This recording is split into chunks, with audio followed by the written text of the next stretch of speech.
All right, we can just get right in. How Awesome. are you? I'm great. How are you doing? I'm good. I'm good. Good, good, good. And hello, everyone who joined. Hello, hello. Thank you, everyone, for joining us. Welcome, welcome, welcome to yet another episode of the Youth Speak Real Instagram live discussion or workshop, if you will. Today, we'll be discussing healthy relationships. I'm here with my friend and colleague, Sumaira, and we're going to be getting into all the nitty-gritty of healthy relationships, how to set boundaries, what makes a healthy relationship versus a toxic relationship. We're going to be speaking to you a little bit about our personal experience and how that affected our mental health. So before I get into anything else, I want to give a huge shout out and thank you to TD Bank Group, our sponsors, just in supporting us for rolling out all of our online content and making things like this Instagram Live possible. So again, thank you so much to the TD Bank Group. And I also want to point out that we do have lots of resources. We're going to be talking about lots of resources, but we're also going to be pinning Kids Helpline in the comments. It's a resource that I've used personally. We're going to be talking about some things. We're going to be getting into our personal stories, talking about our personal experience, and that sometimes some things may be triggering, or you might feel upset by some of the things you hear. So if at any point you feel that way, definitely reach out to Kids Helpline. We're going to definitely be pinning that in the comments below, as well as youthspeak.ca. We have tons of resources there where we have tip sheets on how to build a healthy coping list, and tons of other resources just for if you're having a moment and you're in your need of help. You're looking for some support. So head on over to all those resources if you're in need of some support. And without further ado, let's get right into the conversation. And I guess we can start by, Sumaira, let's go right into it. And we can talk about a little bit about your experience with relationships and how that affected your mental health and your journey. Yeah.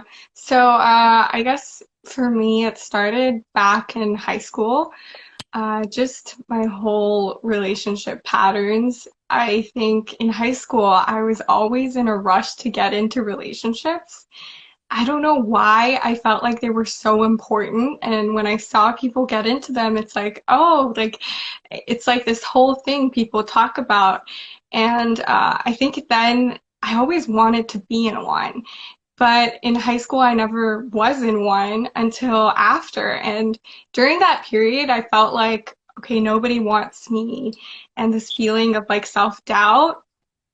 And eventually, what happened is when I got into university, I just went in a spiral of relationship after relationship. And what I didn't realize at the time was like in every relationship, I used it as a way to kind of make myself feel accepted and to make myself feel validated. And in each of these relationships, I never realized how much I invested and how much I changed of myself. So that's how kind of that negative, unhealthy relationship pattern began. And it took a while for me to kind of get out of it and find a way to find self-love and acceptance and individuality. But yeah, why don't you share a bit about yours?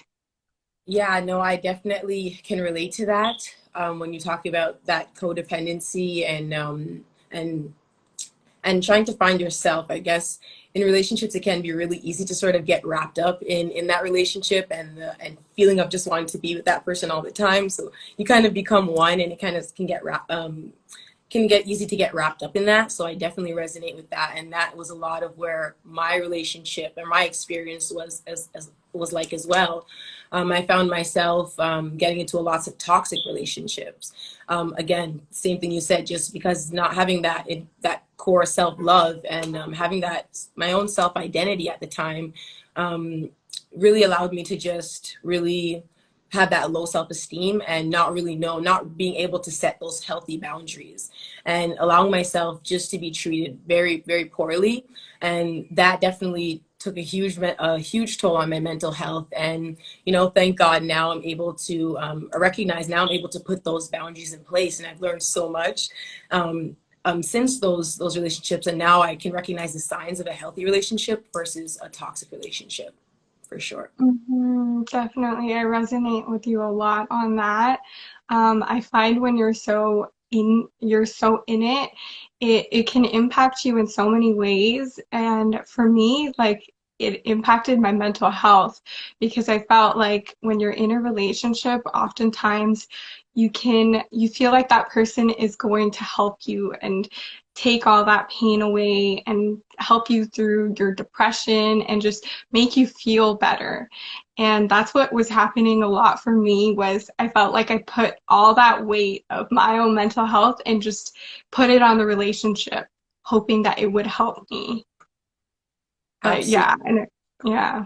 That's something that I resonated with as well, and had to learn the hard way that you're the only one that can do anything for yourself, that can make yourself better.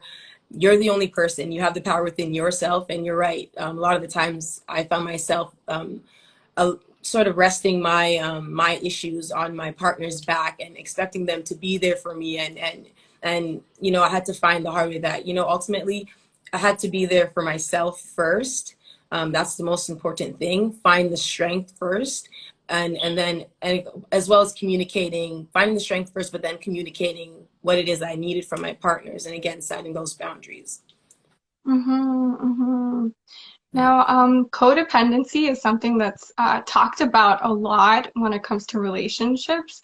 What do you think it means for you? Like when people say like, don't be codependent in a relationship? Definitely, again, something that can be kind of confusing because when you're in a relationship, you want to be supportive of each other, and you want a certain level of respect for what the other person thinks about and cares about, of course. But ultimately, you have to be able to think for yourself, and I think that was something that was I found myself doing a lot, not being able to think for myself. And I think that's what codependency really meant for me in those moments. Not being able to make even the simplest decision for myself because I just felt like that person knew what was best for me, and I didn't know what was best for myself. And yeah, it's just a slippery slope to go down. Yeah, that's such a important point because when you're in it, it's like it's me and him all the time or me and her. And you're in that cycle where both of you are the ones that know your relationship the best. So you feel like everyone else won't understand. But it's so important to have your own thoughts and beliefs. And I always say, like, have your own friends too. Just have a way for you to have your own individual self while you're still in the relationship, That is because that so can go such a long way. that what I found was really important. But I found what helped me doing that is setting boundaries in terms of my time, how I spend my time, instead of saying, we're going to spend every single day, every single hour together, which it's not healthy. There's a healthy amount of space. There's has to be balance with everything. So there needs to be a healthy amount of space. So creating that space instead of spending every single day together, have those special days where it's a special Tuesday is date night, or it's Sunday is date night, or maybe it's 2-3 days out of the week, but communicating that these 2 days are the days that we can spend, and these other days I'm going to focus on myself and taking the self-care for myself, thinking for myself, doing all the things that I need to do to help me to progress. So yeah. Those are some really great points you mentioned. Going back to codependency, I want to talk about one thing I guess maybe I faced a lot in relationships is when I enter it, it's that idea that we have to do things together. So bringing up on your point as well, just having to enjoy the same activities. I thought I had to watch all these movies because he loved these movies or pick up these new hobbies, but it doesn't mean that completely. And I think there's a difference between interdependency, so communicating together and being individuals, and codependency, where you're completely reliant on the other person for your mental well-being. Absolutely. Absolutely. And there's definitely Mm-hmm. like sometimes can be a thin line because like I said before, it's important to have to think about the other person's thoughts and feelings towards your life and making decisions, and you want to have the other person's input, but it's also important to be able to stand on your own 2 feet because ultimately you know what's best for yourself. Mm-hmm. Yeah. Yeah. That's something I feel like it takes time. It takes like knowing yourself again, accepting all the things that make you up and really discovering those things because it's hard to know who you are at times. And especially relationships, they can really fog that up for you. Definitely. Yeah. Yeah. And that's why I feel like, again, talking about setting up those boundaries, we talk about a lot about setting up boundaries in our relationships with our loved ones or our significant others. But there's also instances where we have to set boundaries and boundaries with our relationship with our friends and our families, right? I know you want to speak a bit on that with the boundaries that you have to. That's a really great topic. We just have one question. Maybe we can address that before.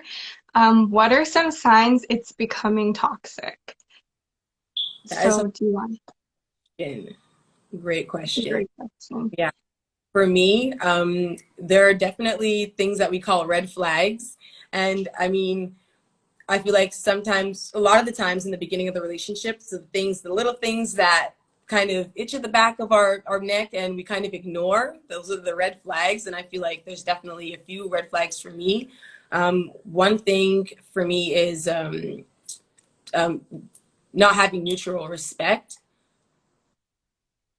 I feel like, sorry, what was the question? It was about. What are some signs it's becoming toxic? Yeah, yes. Yeah. So, yeah. So, the dependency. I think we talked about some signs that it's becoming toxic is the dependency. Someone trying to isolate you. I think that's a number one thing. Like we talked about, it's Mhm. have space and have that healthy amount of space and balance. So when somebody is definitely trying to isolate you from your friends and family, trying to control who you speak to, control where you go, this is definitely a huge red flag and a sign that something is very toxic. I definitely agree with that. Like the control part of it, when someone starts to control you, and maybe not even in the very visible ways of control, but it could be little things like, oh, you shouldn't see that person, or why are you going there, or kind of ridiculing some of the things you might do in indirect ways. And a sign that for me, like I feel like communication is such an important thing, and when you don't have the space to communicate your needs, I feel like that could be a really good, like, big indicator for when something is turning unhealthy. Because communication, it's like, it's not for the short term. If you're in the relationship for the long term, that's something that you need to build that through and through. So Definitely. definitely. If you feel like you have an issue or a concern and you bring it to your significant other, your friend, your family member, and they immediately blow up and you're not able to have a rational conversation about it, or every time you want to express your feelings, they say it's an argument, these are definitely signs, you said, of toxicity. So Mm-hmm, mm-hmm. Yeah, so there's just a lot of different ways that you can turn something into, you can learn like healthy communication, where you can properly tell your needs to your partner emotionally. And yeah, and a big part of kind of moving away from toxic relationships is setting boundaries, which is huge. And maybe we can discuss that. Do you wanna go first? yeah, so like I said before, we talked about setting boundaries. I'm going to speak on setting boundaries in your relationship. we talked about setting boundaries in a negative relationship, or how to know when you need to set a boundary. But there's also boundaries that we need to set when we're in a healthy relationship, and I feel like that's something we need to talk about as well. An example that I'm going to bring up is it's a great healthy relationship, but again, like I talked about, you feel like you guys are spending too much time together and you need to get something done. This is okay. It's okay to express your feelings and let that person know that you need some time and some space. And that's an example of setting a healthy boundary for yourself, because you need to get something done, and you're just communicating to that person that you just need the space and time to do that. That's a really good thing, communicating that space. Another thing in boundaries, I think, not just for romantic relationships, but with your parents, your loved ones, friends, I think it's so important to set those boundaries of what you need at times. Something that I use to set boundaries is I try to be in a very calm mood when I do talk about it with someone, because I tend to get very like impacted by my emotions. So I'll mention some key things that maybe affect me. Like maybe I won't be like all these things at once, but I'll mention, okay, maybe this day I need that space. I don't want to talk about this subject because it's affecting me. So having little dialogues and being able to tell them that I don't want to talk about this, but not from a place of, I guess, offense, but more coming from a place of understanding. Exactly. And I think I would want to touch on that, because I feel like when we're setting boundaries, it's always kind of an uncomfortable conversation to have. We feel like we're doing something wrong, but setting boundaries for yourself is a good thing. It's a great thing, because ultimately, like we said, you know what you need to in order to feel a whole happy person. So when you're setting those boundaries, you shouldn't feel bad about it. I have an example actually about setting boundaries at the start of COVID with my family. Um, it was my parents love watching the news all the time, and they love like learning about what's new with COVID, the cases every day, what's happening, and it's a lot. And for me, I'm like very much the opposite. It's like, yeah, this is what I need to know. This is how I'm gonna stay safe. And like the rest, I try to kind of keep myself distracted and away from that. So I had to have that conversation where it's like I told my mom that I actually can't hear the news that much. Like I don't want to talk about it because it makes me really anxious. And she replied and she was like, "But what do we talk about? It's happening right now." So what I had to tell her was, let's do other things. Let's watch movies. Let's talk about anything but. So I gave her some examples of things to talk about. We started talking about books we liked reading. So that kind of helped me in setting boundaries, was finding something specific that I could replace it with as an alternative. Yeah. Definitely. Yeah, no, it just made me think about my family and how I had to set boundaries. Um, again, we sometimes when we're setting these boundaries, we feel bad. I'm just thinking about my sister. I had to set some boundaries with my sister. Of course, I love my sister and I want to talk to her all the time, but especially during these times right now, this past few weeks have been a really crazy few weeks for me, and I just needed some downtime. And I had to communicate. I think that's the key thing, communicating that I just need some space right now. Sis, I love you. I know you're going through something or you want to talk, but I need the space. It's been a hectic week for me. So I think the key to setting the boundaries is the communication, being direct and clear about what exactly it is you need in that moment. Definitely. We have a couple questions here, so I'll read them out. So the first one is, what are some communication techniques that can help validate your partner's emotions and needs? Well, that's a So great. yeah, I can start that off. For me, I find that validation doesn't always mean agreeing with the person.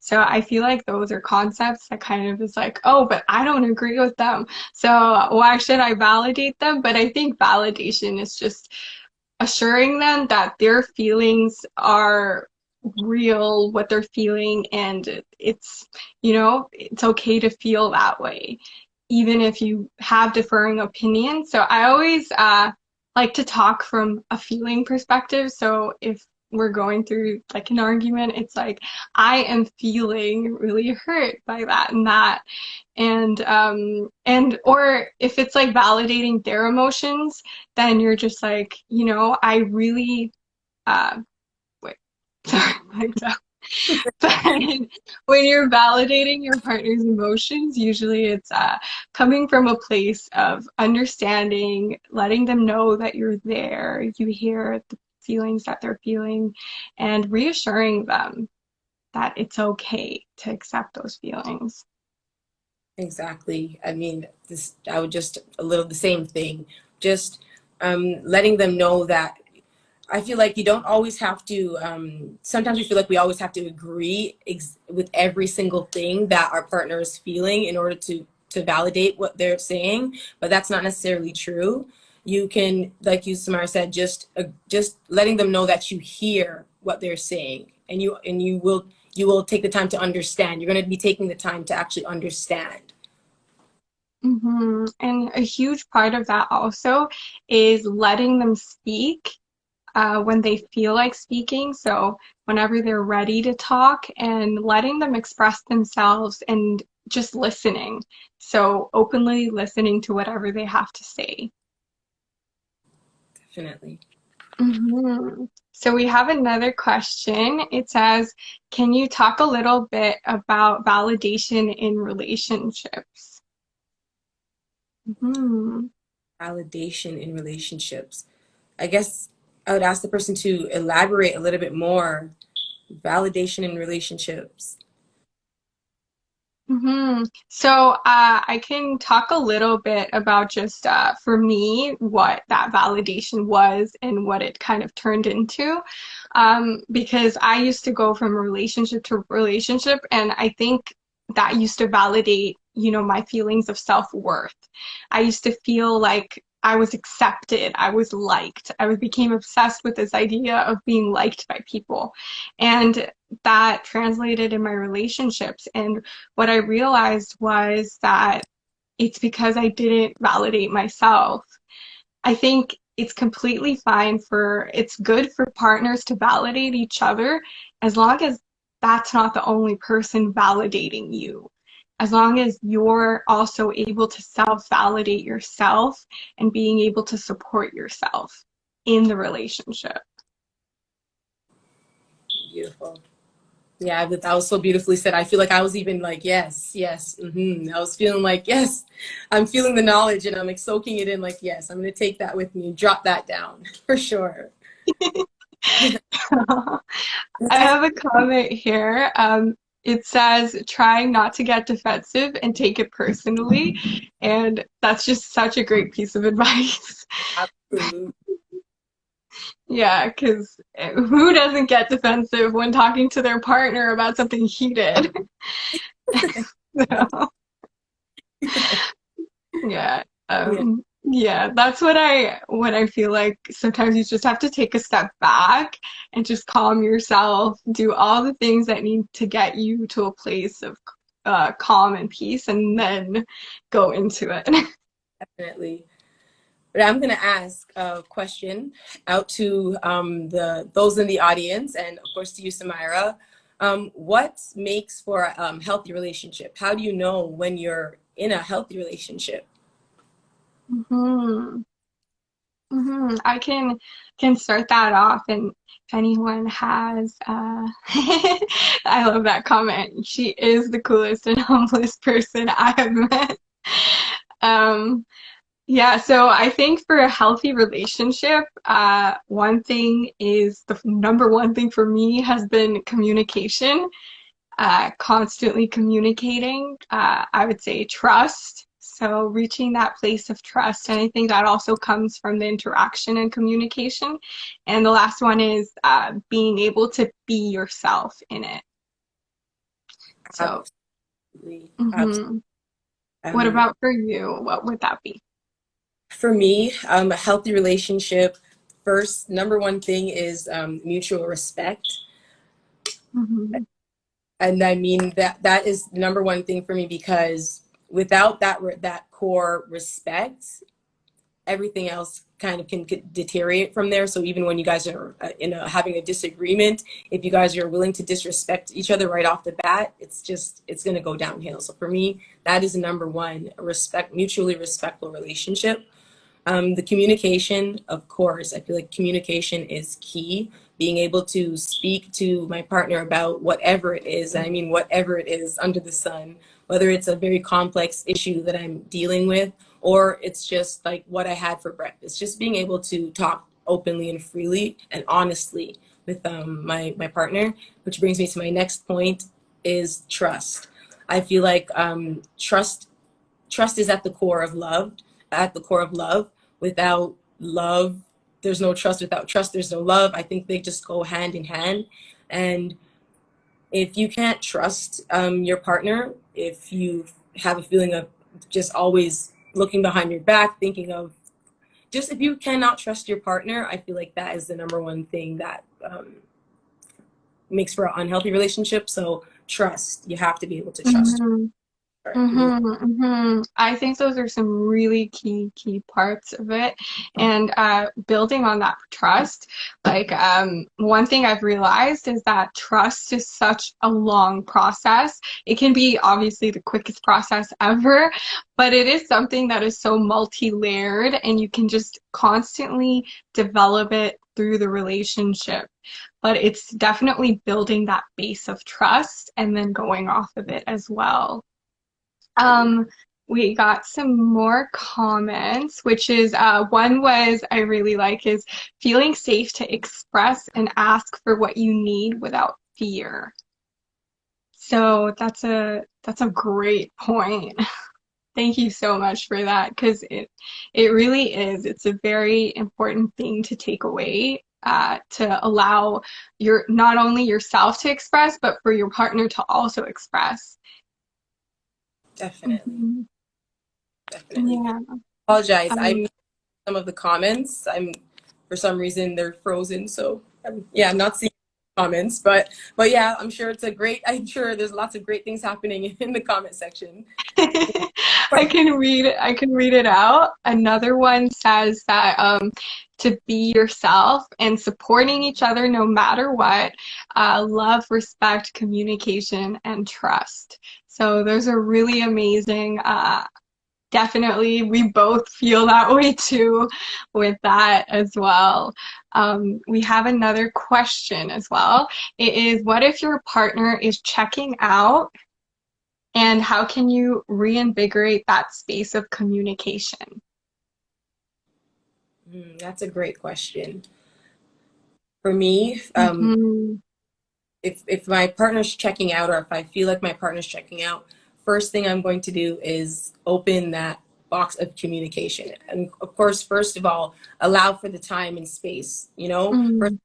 partner, is it okay, is now a good time to talk? Because if they're closing off, there's obviously something bothering them, and maybe now is not the best time to talk. So my first thing is to communicate. Hey, partner, when is a good time to talk? Because we do need to talk. If something's bothering you, I care about you, and I want to know, if I can help in any way.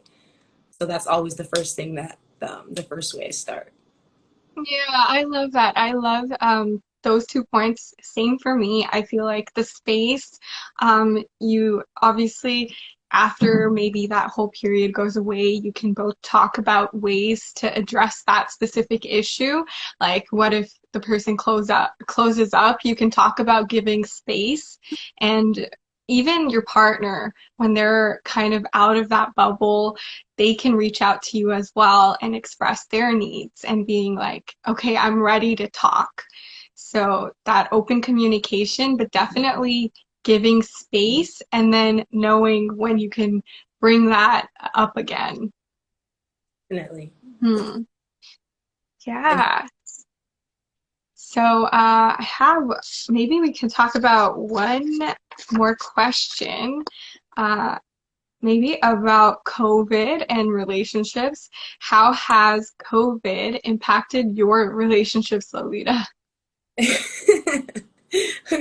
COVID has impacted everyone in every single way, in every single aspect of life right now. So definitely, um, COVID has affected my relationship in the sense that things are just not normal right now. So all the things that I used to enjoy, I'm going to talk with my just simply with my friends. All the things that I used to enjoy doing with my friends, all the ways that I used to recharge myself. I'm unable to do that now because everything is shut down. We're under quarantine. I've been trying to find, little ways and to hang out with my friends here and there when I can, just again to recharge. But it has definitely negatively impacted my social life for sure. My social life and not being, Yeah, yeah, and lots of Zoom meetings, lots and lots of Zoom meetings, even just not just for work, but also with friends and family. Lots more FaceTime. I feel like that's one thing that I've been doing a lot more, which I didn't really get into before. The WhatsApp video calling. Now, just because I can, I'll just call someone video call just so I can see and have that bit of interaction. So yeah. yeah, no, that is such a big shift. I think the whole world has gone online, and it happened so fast. So it's been an adjustment process. For me, it definitely is living under the same roof with my family. Uh, it's just it can be a lot at times, and even though I love each and every one of them, it can be very much, not having your outlets, being able to go out and socialize like you used to. So that happened a lot, especially at the beginning. But I think that's where the setting boundaries really came in for me, where I was like, okay, I just need to create what works best for me, create that space in my life where, I do the things I enjoy.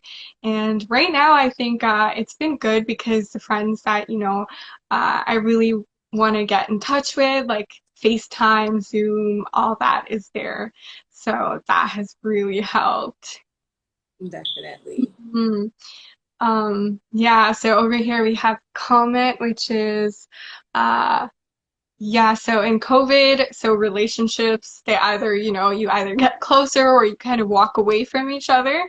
We've been hearing about a lot of, breakups that are happening, and probably even without COVID, it's happening, but I'm sure with COVID, things are getting heightened.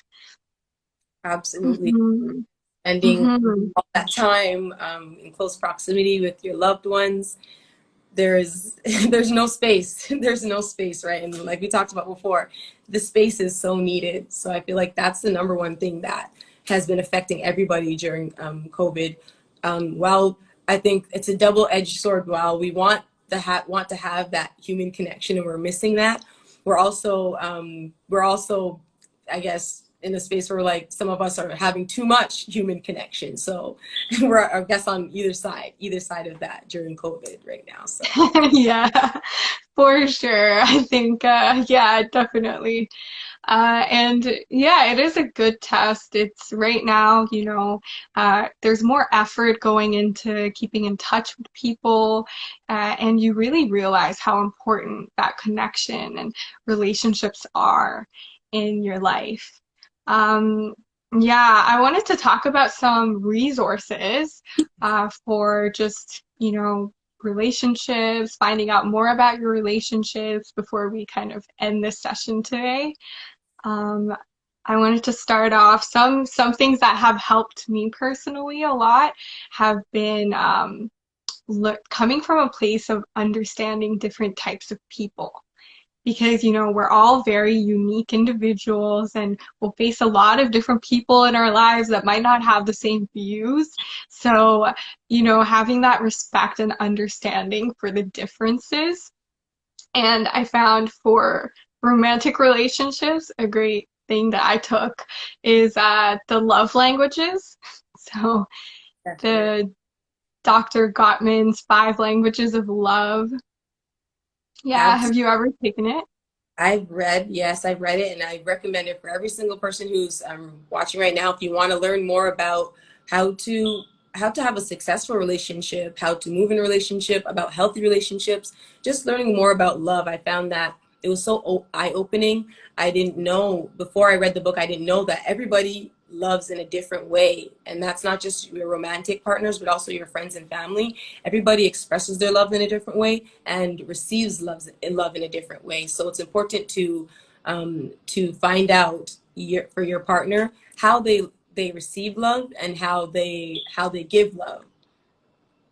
Yeah, yeah, it's just like such a simple thing. Like it could be differences like someone likes quality time, someone likes receiving gifts or give acts of services. But it really helped me, like when I did the test, is uh, even if you have a different love language, it doesn't mean like your relationship is going to fail, but it just means that if you know your partner's love language, you know how to give them affection and how to uh, be able to give them something they appreciate. Because if they appreciate, for example, words of affirmation, that's something I found for me. Like, I don't really care for words of affirmation as much anymore. And quality time is a big thing for me. But when we did it, I remember my partner was like, I appreciate words of affirmation. So then I was like, okay, I'm going to try to affirm you with words more. Then yeah. I find that it changes over time because I find that before I read the book, I did the little a little test and I got a generic answer as to what my love languages was. And I thought I went with that, and then I actually read the book and went deeper into the meanings of all the different love languages, and it changed. It definitely changed. But then even now as I grow and I learn, like I feel like it has is definitely changed again. It has definitely changed. I feel like it's ever changing. Yeah, yeah, I also agree with that. It's such a changing thing. And another thing I was gonna say is that one thing that helped me also with relationships was personality tests, like the Myers-Briggs personality. There's a really cool test online called at 16personalities.com where you can find out maybe yours, your family's, your friends' personalities. And it just kind of shows you how different we could be, right? And just by our answers, because at times it's like you're like, oh, we're probably going to have similar things, but everyone is so unique. But it helps you understand them because they give like a breakdown of their personalities. Absolutely, such a good resource. Yeah, I like that one. I've definitely done so many different personality tests, and again, in an effort to understand more about myself, but then also to again relate to others well. So yeah, that's a great resource. Yeah. All right. Well, I think that ends our session today. Thank you, everyone, for all those amazing questions and joining us, and those really great comments as well. We have a list of resources at our site, youthspeak.ca, so you can go there if you need any resources on mental health. And thanks once again to our sponsors at the TD Bank. We'll see you next week on Monday night. Bye, Also, everyone. if you have any suggestions for our live session, certain topics you'd like us to talk about, you can message us or even comment on any of our posts. Definitely hit us up in the DM. Bye. Know what you want to see. Bye.